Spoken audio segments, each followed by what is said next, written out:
In this story, an ordinary night at a small diner turns into something much bigger. What happens next, you'll have to see for yourself. Tell us in the comments where you're watching from, subscribe to the channel, and hit like. The diner was the kind of place that seemed forgotten by time, a box of peeling paint and buzzing neon stranded on the edge of a lonely road. The vinyl booths were cracked, their cushions permanently infused with the smell of old grease.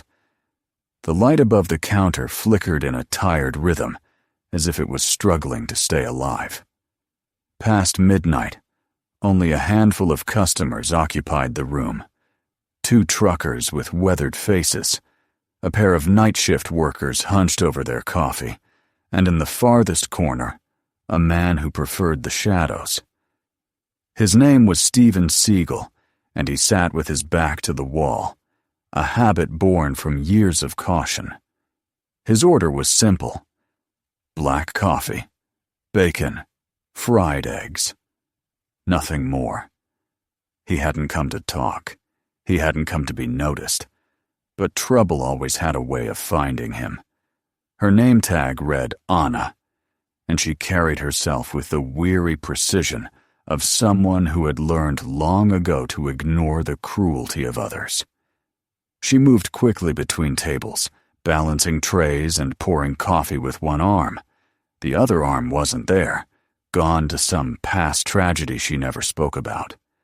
For Anna, this was simply her life, and every shift was a reminder that she had to work twice as hard to be treated half as kindly. Tonight should have been like any other. Instead, 4 men in designer shirts decided to turn her into their entertainment. They laughed loudly enough for the entire room to hear, their voices crude and full of liquor. One of them slammed his cup against the table, demanding more coffee with a grin that promised nothing good. "Hey, little lady," he sneered, "how do you clap at a concert?" He smacked his hand against the table in an exaggerated parody, and his friends erupted into laughter, pounding their fists on the surface as if it were the funniest joke in the world. Anna lowered her gaze, poured the coffee, and whispered a quiet, "Here you go." She left before they could pull her into more cruelty, but leaving only encouraged them. Sensing weakness, they pressed harder. Another leaned forward, his voice dripping venom. "Bet you get a discount on manicures, huh?" The table shook with laughter again. A third, his eyes glassy, tilted his head and shouted across the diner, "Careful, she might beat you in an arm wrestling match." The words struck sharper than the others. A couple of nearby patrons shifted uncomfortably but did nothing. That was always the way. Bullies didn't need to be clever, just loud. And loud was enough to silence everyone else, everyone but Steven. He set his cup down carefully, the sound of ceramic against formica strangely deliberate. His eyes, dark and calculating, lifted from his plate and fixed on the group. Years of training had carved them into instruments of discipline, and in those eyes burned something cold. He didn't move, not yet. Anna approached their table again, a fresh pot of coffee in her trembling hand. The leader, a man in a blue shirt that matched the arrogance in his tone, slid his leg into her path. She stumbled, nearly spilling the pot, but caught herself. "How do you carry those trays with just one arm?" he mocked, his voice booming across the diner. "Is it magic, or what?" His friends howled with laughter, rattling their cups like an audience cheering an act at the circus. Anna managed to sidestep, forcing herself to continue as though she hadn't heard. But the tremor in her hand betrayed her. She set down another cup, her lips pressed into a thin line. That was when Steven's voice filled the room, deep, low, and final. Let her work." The words carried a weight that silenced even the truckers. The leader turned, blinking as if he'd walked into a wall. "What was that, old man?" he snapped, leaning forward, his face flushed with drink and bravado. "You want to get involved in this?" It was his first mistake. Steven didn't answer immediately. He finished his sip of coffee, placed the cup gently on the table, and rose to his feet. His black jacket slid from his shoulders like a shadow coming to life. The air shifted, thick with the unspoken tension of something inevitable. Phones began to appear in hands, ready to record what everyone sensed was about to happen. Behind the counter, a young waitress whispered nervously, "He's not scared. Look at the way he moves. He already knows how this ends." The leader puffed out his chest, emboldened by his audience. He jabbed a finger toward Steven's chest. "Sit down before I sit you down," he snarled. That was his second mistake. Steven stepped forward, closing the space between them in a single stride. His presence seemed to fill the entire diner, looming like a storm about to break. "Go back to your table," he said softly, his voice carrying the weight of a final warning. "Last chance." The other three rose with their leader, circling like jackals. Their laughter had curdled into something darker, a mix of rage and pride they couldn't let go of. One shoved a chair aside, the screech of wood on tile loud in the silence. "You think you scare us, old man?" he barked, stepping closer. "We'll teach you not to stick your nose where it doesn't belong." That was his third and final mistake. The next moments unfolded like lightning. Steven caught the leader's arm before the man could throw his punch, twisting it with surgical precision until the man dropped to his knees with a groan. The one in green swung wildly, but Steven slipped to the side, his jacket flowing as he redirected the attack and sent him crashing into the table. Cups shattered. Coffee splattered across the floor. Another charged with a bottle raised high, but Steven blocked it with his forearm, stripped it from his grip, and smashed it against the tiles before shoving him into the wall. The last hesitated, fear breaking through his bravado, but too late. Steven seized his collar and slammed him against the counter, the impact echoing like thunder. The diner was alive now, filled with gasps, murmurs, and the frantic clicking of phone cameras. The bullies writhed in pain on the floor, their laughter silenced, their branded shirts torn and stained. Steven stood over them, a towering figure of calm authority, his gaze fixed on the leader, who clutched his twisted arm and glared through a mask of humiliation. "Apologize to her," Steven ordered, his voice as steady as stone. The words cut through the chaos, leaving no space for argument. The leader spat defiantly, his voice shaking. "I don't bow to anyone," he growled, but even he couldn't hide the tremor in his tone. Steven stepped closer, his shadow falling over the man like a verdict. "Her name is Anna," he said, his voice heavy with finality. "Apologize, or you won't be leaving here on your feet." The diner seemed to hold its breath. Outside, the neon flickered against the glass, casting jagged shadows across the wreckage of tables and broken cups. Anna stood frozen behind the counter, her tray trembling in her hand, eyes wide with shock and something deeper, a fragile spark of hope. Around her, the crowd murmured in disbelief, in awe, in gratitude. And in the center of it all, Steven stood unshaken, his black jacket draped like armor. His presence, a reminder that sometimes justice arrived quietly, in the shape of a man who had simply decided enough was enough.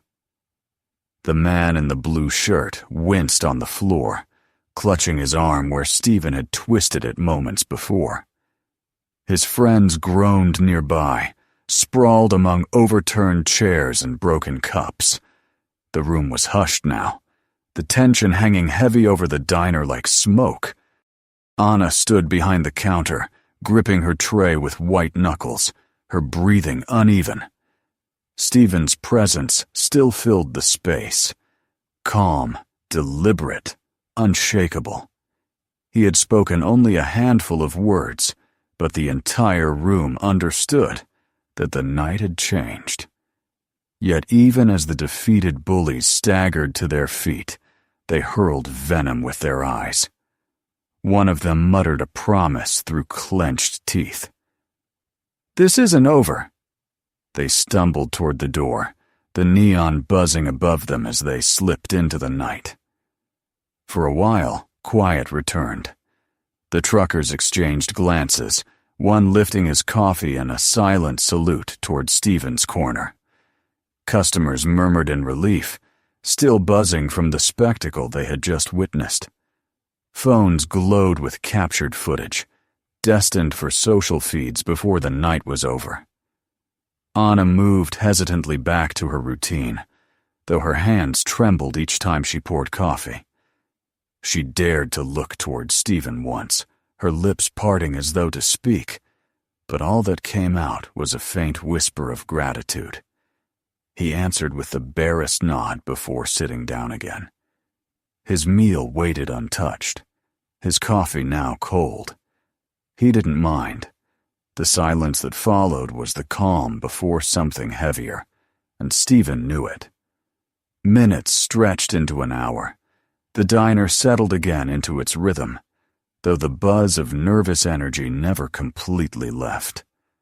A neon hum outside mixed with the low murmur of truck engines idling nearby. Anna cleaned the counter, her face paler than before, but her movements steadier. Across the room, Steven remained alert, his gaze occasionally sweeping the door.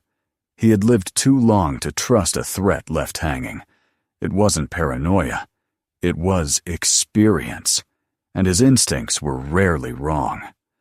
The first warning came as a vibration in the floor, a distant rumble rolling closer. Then the unmistakable growl of engines shattered the fragile calm. Not one or two, but several motorcycles tearing through the night. Their sound roared against the diner windows, rattling the glass, echoing like thunder. Conversation died instantly. Customers froze mid-bite, eyes darting toward the door. Anna's hand slipped, a coffee pot crashing to the floor and shattering, the sound as sharp as a gunshot. She stared at the entrance, her voice breaking as she whispered, "It's them. They're back." The bell above the door clanged harshly as it swung open. Cold night air rushed in, carrying with it the stench of gasoline and sweat. The leader stepped inside first, his once pristine shirt now torn and stained, his pride burning hotter than the liquor in his breath. Behind him came 4 others, each carrying something cruel: a chain, a broken bottle, a knife, a steel bar. Their eyes glinted with vengeance. This time, they weren't here to laugh. They were here to make someone pay.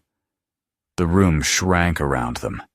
Customers slid back into their booths, pulling out phones with trembling hands, some already recording. A child clung to his father, whispering with wide eyes, "Dad, the man in the black jacket's gonna fight again." The father hushed him, though his own gaze stayed fixed on Steven. The air was taut, ready to snap. Steven rose slowly from his corner. He didn't rush, didn't flinch. Every movement was measured, as if time itself bowed to his pace. The black jacket draped across his shoulders swayed gently as he stepped forward, his boots echoing across the tiled floor. His dark eyes narrowed, scanning each opponent with surgical precision. He already knew their limits, their weaknesses, the rhythm of their rage. What they carried in their hands didn't matter. Weapons were only tools. Men like them were predictable, and predictability was their downfall. The leader's voice was rough, loud, meant to intimidate. "Seagal," he growled, his chest heaving. "I told you this wasn't finished. You think you embarrassed us? Tonight you bleed. This place belongs to us.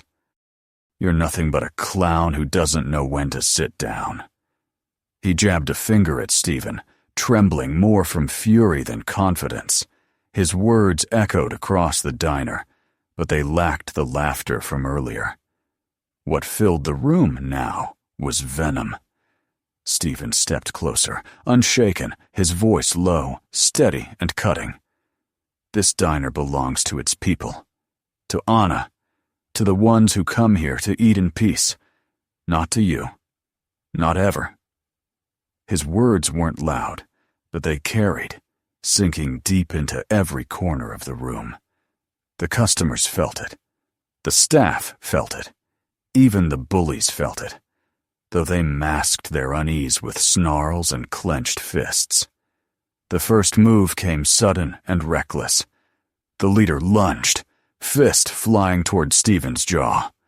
At the same instant, the chain whistled through the air toward his shoulder. The bottle arced for his face. The knife slashed from the side, and the steel bar swung down with brute force. 5 attacks at once, chaos crashing like a wave.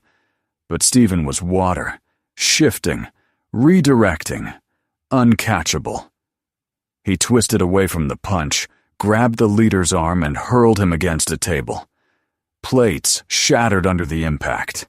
The chain came next, but Steven blocked it with his forearm, tearing it free and slamming its wielder against the wall. The bottle shattered harmlessly against the tiles when he diverted the strike, driving its owner flat onto the ground with a bone-jarring thud. The knife flashed silver, but Steven caught the wrist, twisted, and sent the attacker crashing into the counter, the blade clattering away. The steel bar whistled down, only to slice through air as Steven sidestepped and shoved its wielder to the floor. In seconds, the chaos was over. 5 men who had entered roaring now lay groaning, broken and humiliated. The diner erupted in noise. Customers gasped, clapped, shouted. Phones lit up like stars, recording every second. Anna stood frozen, her hands pressed to her mouth, her eyes wide and shining with tears she hadn't expected. The young waitress beside her whispered, almost reverent, "He moves like he already knows the ending." The boy in the booth cheered, pointing toward Steven with awe. Steven stood tall in the wreckage, his jacket settling around him like armor. He didn't gloat. He didn't sneer. He only looked down at the defeated men and spoke with the weight of something larger than himself. Strength isn't about humiliating others. It isn't about mocking someone who works, who fights every day. Real strength is protecting, and you'll never understand that. His voice rolled through the room like thunder, final and immovable. The leader groaned from the floor, his pride shattered more than his body. Customers began to rise from their seats, emboldened now, some clapping, others calling Anna's name, others simply cheering for the man who had turned fear into silence and silence into defiance. Anna stood straighter than she had in years, her trembling replaced by something steady, something fierce. For the first time in a long time, she felt seen, not for what she had lost, but for the strength she carried every day. And as Steven returned to his corner, the room alive with applause, everyone present knew this was only the beginning. The bullies weren't finished, but neither was he. The leader's threats lingered long after he and his men had been thrown out into the night. His words, spoken through clenched teeth, had been heavy with venom. This isn't over. For the customers, it might have sounded like drunken bravado, but Steven knew better. Promises like that had a way of circling back. He sat quietly in his corner, eyes still scanning the room, even as the chatter of relief crept back into the diner. Anna refilled a few cups, her hand steadier now than before, though every so often her gaze drifted to the door as if she expected it to burst open again. The other waitress tried to lighten the mood, whispering to Anna with a small smile, but the tension in the air refused to dissolve entirely. Time slipped by, and for a while, the diner found something close to normal again. The neon flickered outside, shadows playing across the cracked booths. The truckers returned to their low conversation, their voices hushed, and a father reassured his young son that the danger had passed. Steven remained still, eating little, his cup untouched. His instincts, honed by years of experience, told him that the night was far from finished. The threat had been made, and men who carried humiliation like a wound rarely let it heal quietly. He didn't need to see the future to know it. He only had to wait. The first signal came like a low growl in the distance, at first faint, then rising. The sound of engines multiplied, echoing off the empty road and rattling the diner's windows. Every head turned toward the entrance. The sound grew louder until it was unmistakable motorcycles, several of them, approaching fast. The boy in the booth clutched his father's sleeve, eyes wide. The father tried to mask his fear, but couldn't keep his hands from tightening. Anna's face drained of color. The coffee pot in her hand slipped and shattered against the floor, the crash making everyone flinch. She whispered, her voice trembling. "They've come back." The door slammed open with a clang, and the cold night spilled inside. The leader entered first, his shirt torn and dirt-stained from the earlier fight, his eyes alight with burning hatred. He was no longer alone. 4 others followed, each carrying a weapon meant to terrify, a chain that hissed as it swung, a jagged bottle catching the neon glow, a short knife gleaming sharp and eager, and a steel bar gripped like a sledgehammer. Behind them came the heavy silence of fear, as customers shrank into their booths, unsure if they should run or stay. Phones appeared again, screens glowing as they captured every step.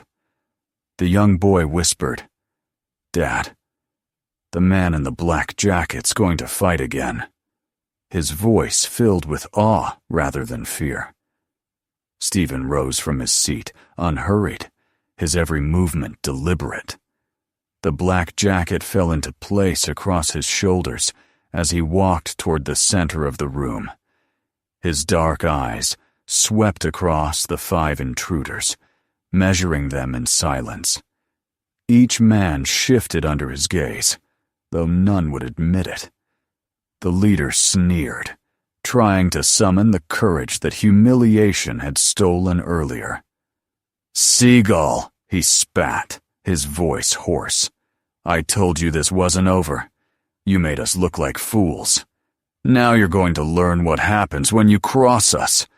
This place is ours, and you—" He jabbed a trembling finger toward Steven. "You're just a clown who doesn't know when to keep his mouth shut." Steven's voice was quiet, but carried to every corner of the room. "This diner doesn't belong to you. It belongs to Anna, to the people who come here to eat, to the ones who work and live with dignity. Not to bullies. Never to bullies." His words were not shouted, but the conviction behind them was undeniable. The customers stirred, watching closely, fear blending with something new hope. The chain lashed out first, slicing through the air toward Steven's shoulder. At the same time, the leader charged with a wild punch. The bottle arced for his head, the knife cut from the side, and the steel bar came down with brute force. Chaos exploded in a single heartbeat, but Steven moved like a current of water, flowing between their strikes with impossible precision. He caught the leader's punch, twisted the arm, and slammed him into a table that collapsed beneath his weight. The chain whistled again, but Steven blocked it with his forearm, yanked it from the attacker, and hurled its owner into the wall where he crumpled. The bottle shattered against the tiles as Steven redirected the strike and shoved its wielder hard to the ground. The knife gleamed once before Steven seized the wrist, spun, and flung the man into the counter, the blade skittering across the floor. The steel bar whistled through empty space as Steven sidestepped, pushed its wielder off balance, and dropped him flat with a single strike. In seconds, the five-man assault was reduced to groans, and broken pride scattered across the diner floor. The room erupted with noise, gasps, cheers, applause, the frantic clicking of recording phones. Customers rose from their seats, emboldened, clapping with relief and admiration. The boy who had whispered before now shouted with delight, cheering for the man in the black jacket. Anna stood behind the counter, her hands pressed to her mouth, tears shining in her eyes. She had endured so much cruelty in silence, and now, before her, someone had fought not just for her, but for what was right. Her trembling was gone, replaced by something steadier, something fierce. Steven stood in the middle of the chaos, calm as ever, his jacket draping over him like armor. His voice, low and firm, carried over the noise. Strength is not in mocking others. It is not in laughing at those who work harder than you will ever understand.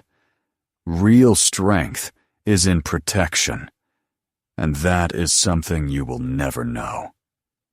His words struck harder than any blow, and the silence that followed was filled not with fear, but with respect. The diner was still ringing with the echoes of the fight. The five men who had stormed in with chains, knives, and bars of steel now lay scattered and broken, their arrogance stripped away as easily as their weapons. Steven stood tall among the wreckage, calm and unmoved, his black jacket draped over his shoulders like a mantle. He didn't celebrate. He didn't even look proud. His words carried more weight than his fists as he addressed the room. This is your punishment. Strength is not about humiliating others, not about mocking someone who works, who endures every day. True strength is in protection. That is something they will never understand. His voice was like stone, heavy and undeniable, and the silence that followed was reverent. The customers erupted in applause. Some shouted his name, others clapped with tears in their eyes, and a few simply sat in awe, watching the man who had turned the night into a lesson. Phones captured every moment, their cameras flashing as the story spread beyond the diner's walls. Anna stood behind the counter, tears streaming down her cheeks, her hand gripping the edge as though she needed something solid to hold her up. For years she had endured whispers, cruel glances, laughter. Tonight, for the first time, she felt the weight lift. She was not invisible anymore. She was not powerless. A man in a faded flannel shirt and an old cap stepped forward, his hands trembling as he held a chipped coffee cup like an offering.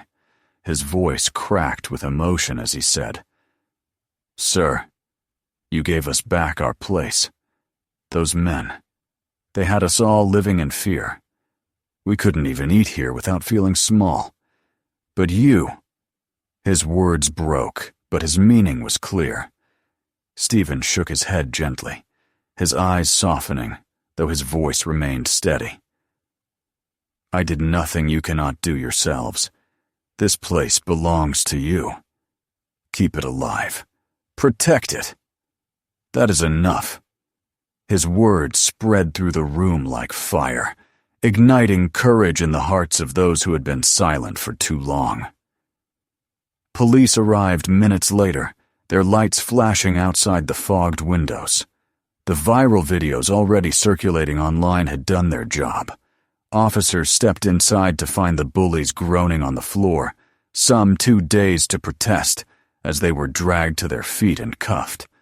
The crowd of customers cheered the sight, some weeping openly, others holding their phones high to capture the final act of justice. For once, the law didn't feel distant or indifferent.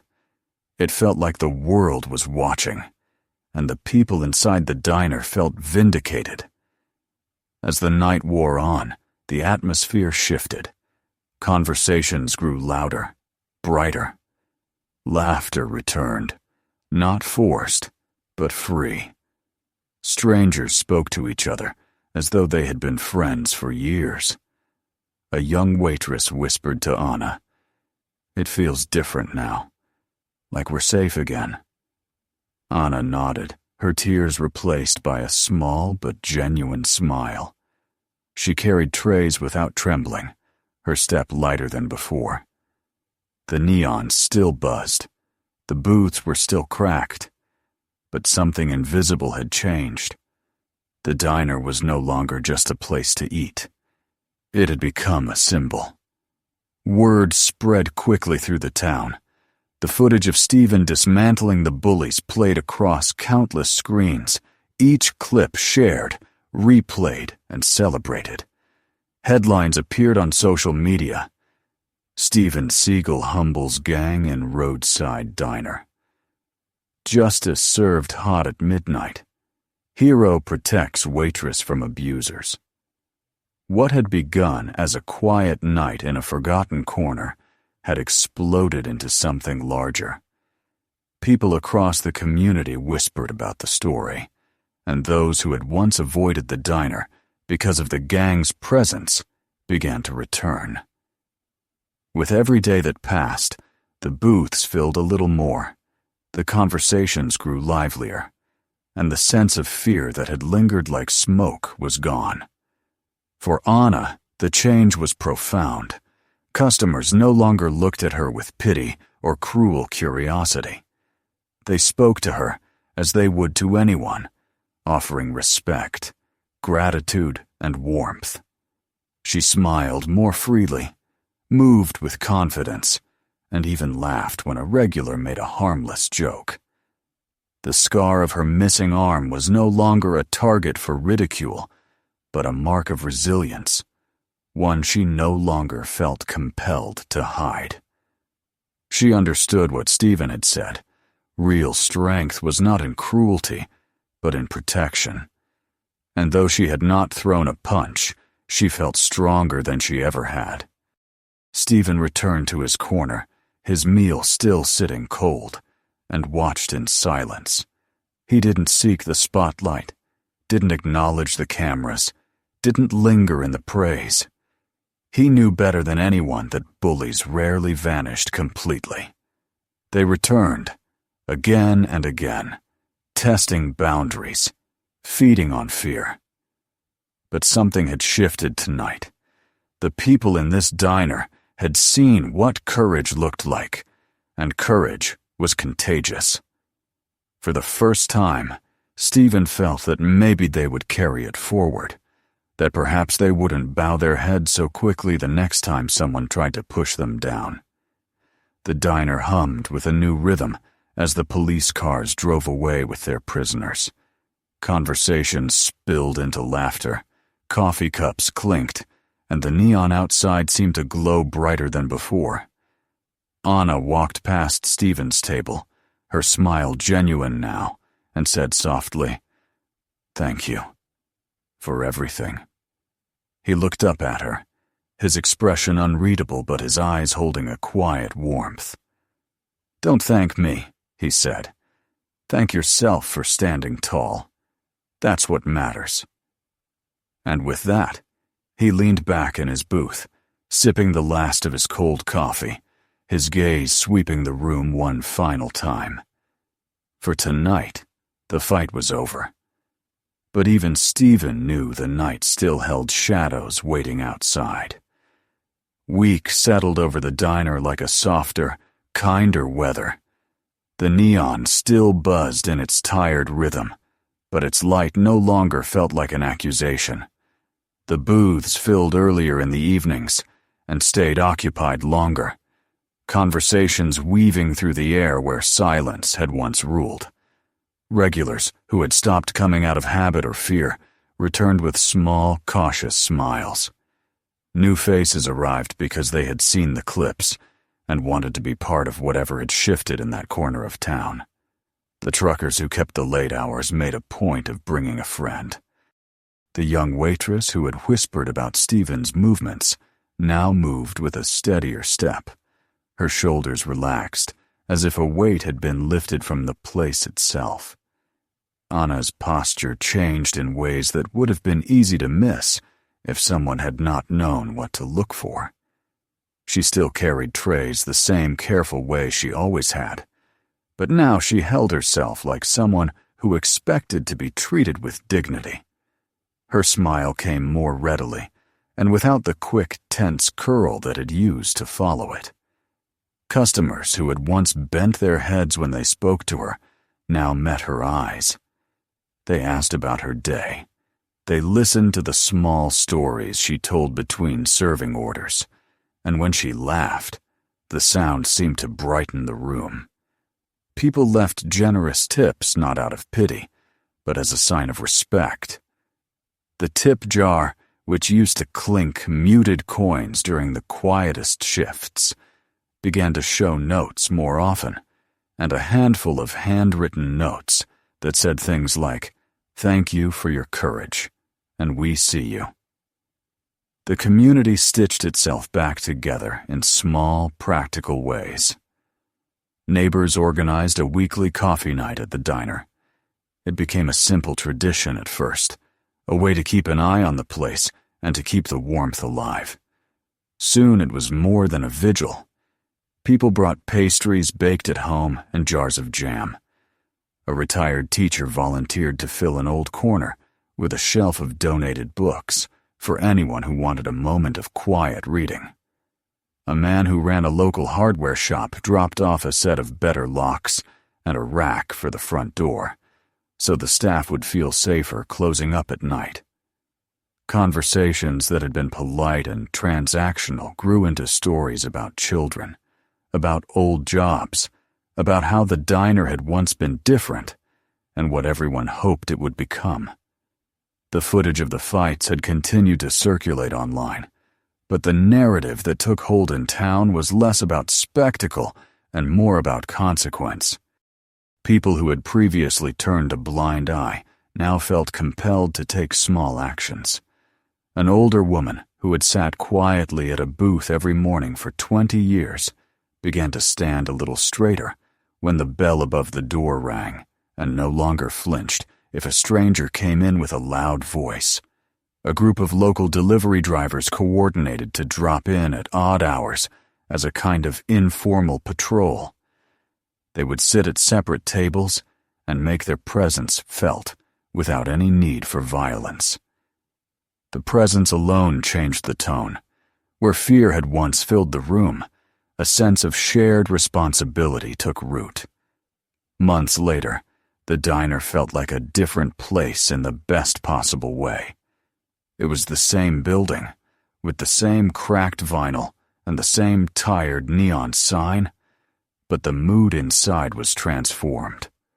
Regulars joked with Anna about the best way to order bacon. The young waitress had a new confidence and a small new tattoo at her wrist that she showed with a grin when someone complimented her. Even the music playing in the background seemed to be chosen with more care. People lingered over coffee and shared more than they used to. The diner had become, in its humble way, a hub where the neighborhood's pulse could be felt. On a late afternoon, when the light leaned golden through the windows, Steven walked by without meaning to cause a scene. He had not been absent intentionally. He remained the kind of man who kept to himself and who passed through the same streets as anyone else. But the routine of the diner had a way of catching him. As he slipped inside, a hush of recognition spread across the room. A group of regulars rose from their seats, smiling like people who had been waiting for a chance to say thanks. Anna was at the counter with a tray of orders, her face bright when she looked up and saw him. She stepped out and held the tray between them as if it were a bridge. They approached him with practice. A man set down a small plate of tamales, wrapped in corn husks, like a modest offering. A woman passed a wrapped roll of pan dulce, its sugared surface glinting.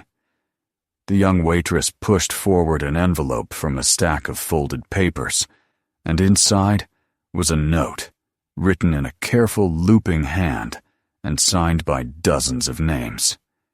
It read, in part, "We wanted to give back for the way you gave us back what we had lost." It was a simple gesture, but the weight of it was not small. The room seemed to breathe with collective gratitude. Anna looked at him, and her voice was steady but bright. "We made some food. And there's a letter." Her smile was wide enough to make her eyes sparkle. Steven accepted the tray with a small nod and took the letter in one hand. He read it quietly, his face softening in ways that rarely showed in public. The words were not for fame. They were for something deeper. When he looked up, the diner felt like a single organism watching him with hopeful expectation.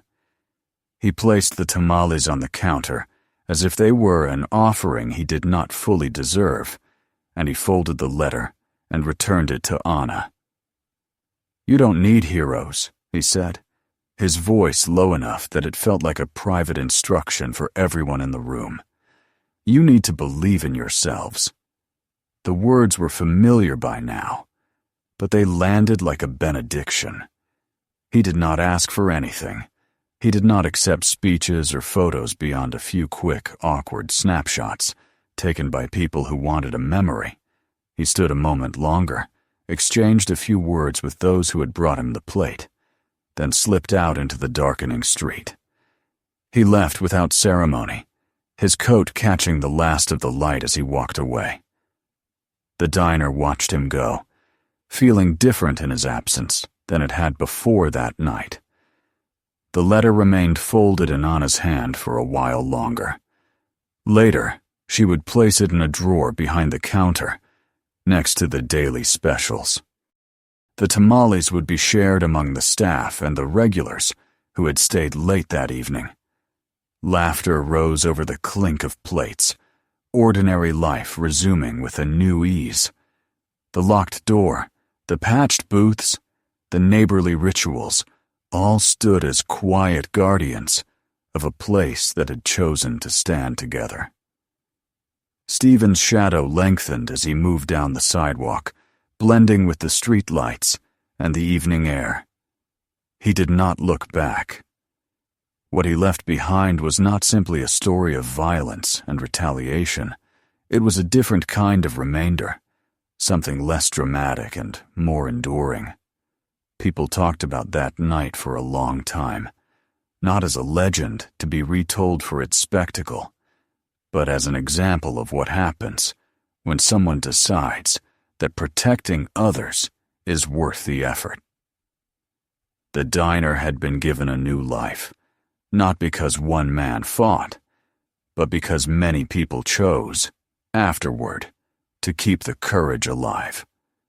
The memory of Steven walking away became part of the place's quiet history, a reminder that sometimes a single act ripples outward into a whole community, and that the truest kind of strength is the one that teaches others to stand. The story has ended, but the conversation is just beginning. Write in the comments where you're watching from and share your thoughts. Subscribe to the channel and hit like so you don't miss the next episodes.